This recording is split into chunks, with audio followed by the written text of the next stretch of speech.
नमस्कार। मैं सरिता दिल्ली से। अभी कुछ पेरेनियल प्लांट्स मैं लेकर के आई थी जिसमें कि फ्लावरिंग विंटर सीजन में होती है, तो उसे मैं रीपॉट करने लगी थी। तो मुझे बहुत सारे साथियों की बातें याद आई, जिन्होंने बहुत सारे सवाल मुझसे ये किए हैं कि जब हम टेरेस पे गार्डनिंग शुरू करते हैं तो किन किन बातों का ख्याल रखना चाहिए। तो देखिए साथियों, 5 बातों का अगर हम ख्याल रखते हैं तो हमारे टेरेस गार्डन में गार्डनिंग भी अच्छी से चलती रहेगी, हमारे प्लांट्स जो है वो भी अच्छे से उनकी भी ग्रोथ होती रहेगी, और हमारे घर को, जो हमारा टेरेस है, उसको कोई भी नुकसान नहीं होगा। तो सबसे पहली तो बात ये होती है कि हमें ये देखना है कि हमें जो हमारा जो टेरेस है उस पर हमें वजन कितना डालना है। अगर हम वजन का ख्याल रख लेंगे तो उसी हिसाब से हम जो है अपने प्लांटर्स को मेंटेन करना शुरू करते हैं। तो सबसे पहले हमें ये देखना है, और सबसे पहली जो बात होती है ये है कि हमें ये देखना है कि बीम की जब ढलाई होती है छत की, क्योंकि बहुत सारे लोग आजकल अपार्टमेंट्स में रहते हैं या बने बनाए मकान खरीदते हैं, या फिर सबसे ऊपर वाले टेरेस पे रहते हैं अपार्टमेंट में अगर है तो उन्हें टेरेस मिल जाता है। तो हमें ये ख्याल करना है, और ये ख्याल करने के लिए हमें ये देखना होता है कि हमारे जो घर है, हमारा जहाँ टेरेस आता है, उसके नीचे किन किन जगहों पे दीवार है।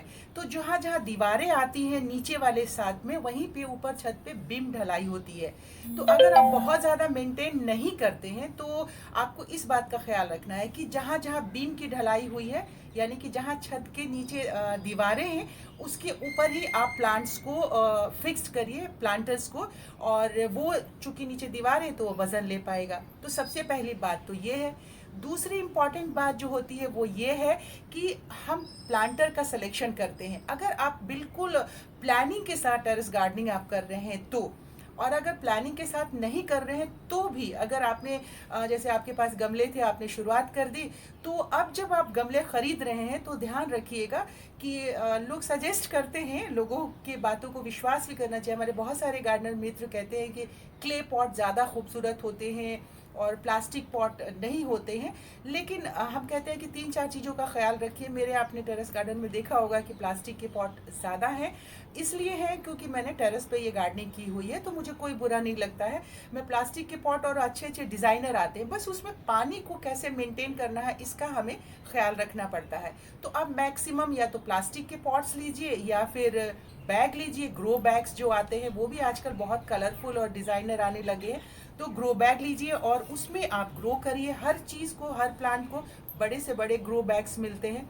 तो दूसरी बात ये हो गई कि हमने पहला टेरेस का ख्याल रखा, उसके बाद दूसरे उस पर वज़न कितना डालना है। तीसरी तीसरी बात ये होती है ख़ास करके इम्पॉर्टेंट कि तीसरी ख़ास बात जो मैं आपसे कहती हूँ कि मैं सरिता दिल्ली से, उसके पीछे मेरा एक ख़ास मकसद होता है जब मैं ये कहती हूँ कि मैं दिल्ली से।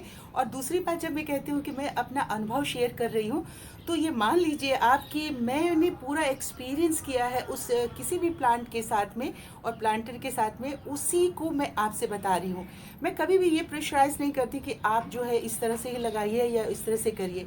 तो आप सब बिल्कुल ध्यान दिया करिए कि जब भी कोई भी गार्डनर जो है वो किस स्टेट से है और उस स्टेट का क्लाइमेट कैसा होता है, क्योंकि क्लाइमेट बहुत ज़्यादा निर्भर करता है हमारे प्लांट्स को लगाने के लिए और उसकी ग्रोथ के लिए। क्योंकि किसी शहर में, किसी स्टेट में बहुत ज़्यादा सर्दी पड़ती है, कहीं पे बहुत ज़्यादा गर्मी पड़ती है, और कहीं कहीं बीच बीच का ही मौसम होता है। तो जब भी हम सजेस्ट करते हैं या फिर अपना अनुभव शेयर करते हैं तो बिल्कुल हम अपने स्टेट के हिसाब से शेयर करते हैं। तो आँख बंद करके उस चीज़ में बिल्कुल एकदम कि अच्छा इन्होंने इस तरह से ये चीज़ें इस्तेमाल की हैं, मील जो तैयार किया प्लांट लगाने के लिए, तो आप उसी तरह से बिल्कुल मत तैयार करिए। क्योंकि आप देखिए कि आप जिस स्टेट में रहते हैं वहाँ का क्लाइमेट कैसा है और वहाँ कैसा मौसम है और वहाँ कैसी ठंड पड़ती है।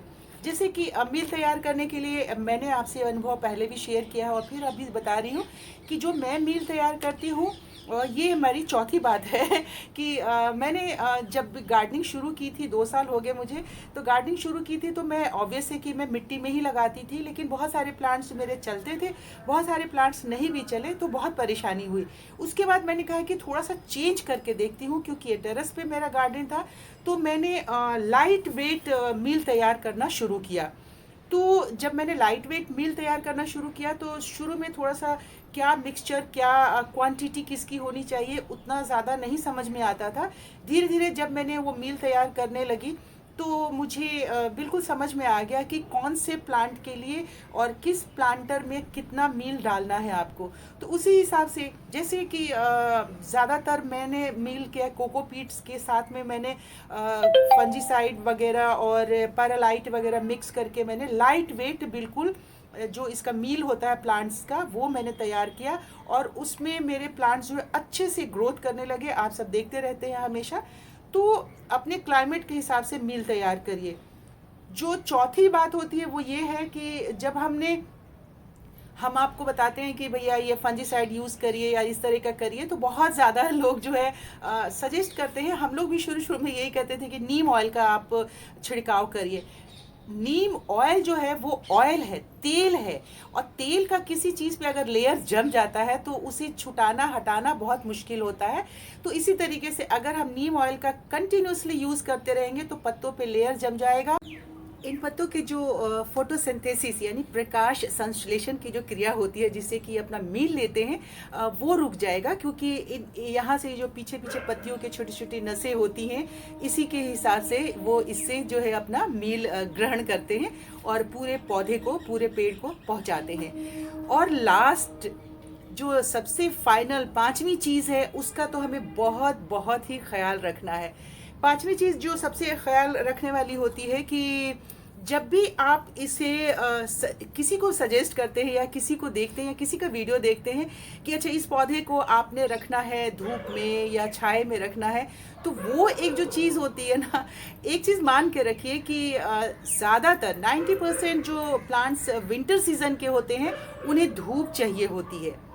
तभी वो जब धूप होती है, और धूप हवा हर प्लांट्स के लिए ज़रूरी है। इसीलिए जब हम कहते हैं कि इंडोर प्लांट्स में आप कोई भी प्लांट ऐसा नहीं होता है कि 100% इंडोर है, उसी तरीके से कोई भी ऐसा प्लांट नहीं होता है जो कि या फल या फूल जो है वो छाए में निकल आए। उसके लिए उसको धूप की ज़रूरत होगी ही होगी।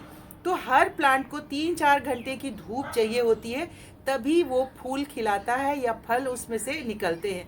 तो ये जो 5 चीज़ें हैं ना, उनका अगर ख्याल रखते हैं तो हमारे पौधे, हमारे टेरेस पे जो गार्डन है ना, वो बहुत ही खूबसूरती से फलता फूलता रहेगा। अब कल नहीं, आज संडे हो गया, तो मैं लेके 3 दिन पहले मैं आई थी कुछ प्लांट्स। नर्सरी का नाम नहीं बताऊंगी, मैं नर्सरी के नाम को छुपा देती हूँ। और ये देखिए, आपको मैं दिखा रही हूँ ये प्लांट्स, ये 1100 रुपये में मैं मात्र आपको देखिए 1 2 3 4 5 प्लांट लेकर के आई हूँ, जिसमें कि ये कैमेलिया का प्लांट है, और ये कैमेलिया का प्लांट मुझे 350 रुपये का मिला। और जो सीज़न के प्लांट की बात करते हैं, ये देखिए ये पिटूनिया मैं लेके आई हूँ, बस ये साइज़ देख रहे हैं, ये पिटूनिया एक और एक और ये देखिए 2 पिटूनिया मैं लेके आई हूँ। ये 50 रुपीज़ ईच मुझे मिला है। अब इतने महंगे प्लांट्स हैं इस सीज़न में, अगर इतने महंगे प्लांट आप ला के लगाते हैं और अगर प्रॉपर आप इसके बारे में नहीं जान रहे होते हैं, तो वो पौधा आपका ख़राब होगा तो दिल ख़राब होता है। तो फाइनली यही बात होती है कि हम जो है पौधों की खूबसूरती और प्लांट्स की खूबसूरती को देख करके ख़रीद के ले आते हैं, और इस बात पे बिल्कुल ही गौर नहीं करते हैं कि ये किस क्लाइमेट में चलने वाला है।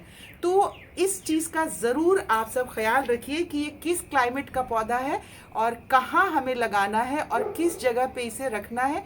तो जल्दी से मैं बता देती हूँ कि वो जो 5 प्लांट मैं ख़रीद के लाई थी, उसमें से कौन से प्लांट कितने का था। अज़ेलिया मैंने लिया है, 2 प्लांट लिया। सबसे पहले मैं अज़ेलिया आपको दिखा देती हूँ। ये 150 के मुझे प्लांट मिले, और ये मैंने 2 प्लांट लिया।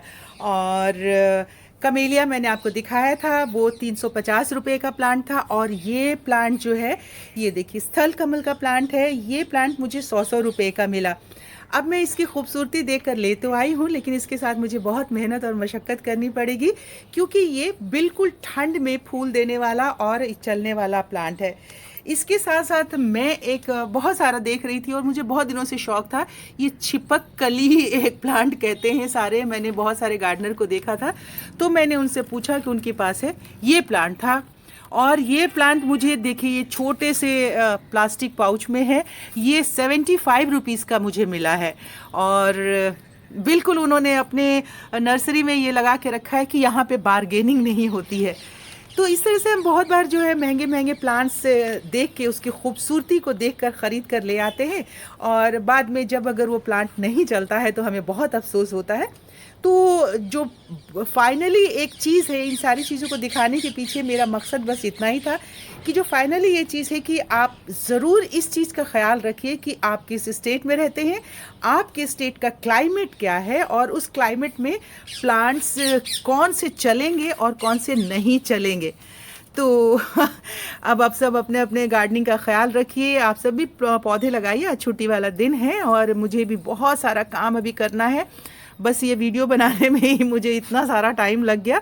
और सिलेक्शन करते समय एक चीज़ देखिए कि बहुत ज़्यादा फूल खिले ना हो, जो कलियों वाले हैं वो ले आइएगा, तो थोड़े दिन तो इसकी खूबसूरती का आप आनंद उठा पाइएगा। तो चलिए अपने अपने पौधों का की खूबसूरती का आनंद उठाइए, और मैं चलती हूँ काम करने के लिए। अभी पूरे स्टैंड मेरे खाली खाली दिख रहे हैं, इसलिए क्योंकि आज मैं फिर एक नई नर्सरी में जाऊंगी, और मेरे बहुत सारे साथियों ने मुझे सजेस्ट किया है कि इस जगह पे सस्ते पौधे मिल रहे हैं। तो देखती हूँ, वो दिल्ली में तो नहीं है, दिल्ली के आसपास कम से कम 30 से 35 किलोमीटर की दूरी तय मुझे करनी पड़ेगी। मैं निकलती हूँ, जाती हूँ, और फिर अगर कुछ मिलता है प्लांट्स, तो देखिए मेरे प्लांटर खाली खाली इंतज़ार कर रहे हैं फूलों का। तो आप सब गार्डनिंग करते रहिए, हैप्पी गार्डनिंग, और मुझे दीजिए विदा। फिर मिलते हैं एक नए वीडियो में नए सब्जेक्ट के साथ। तब तक के लिए आप सब अपना ख्याल रखिए। बाय बाय, नमस्कार।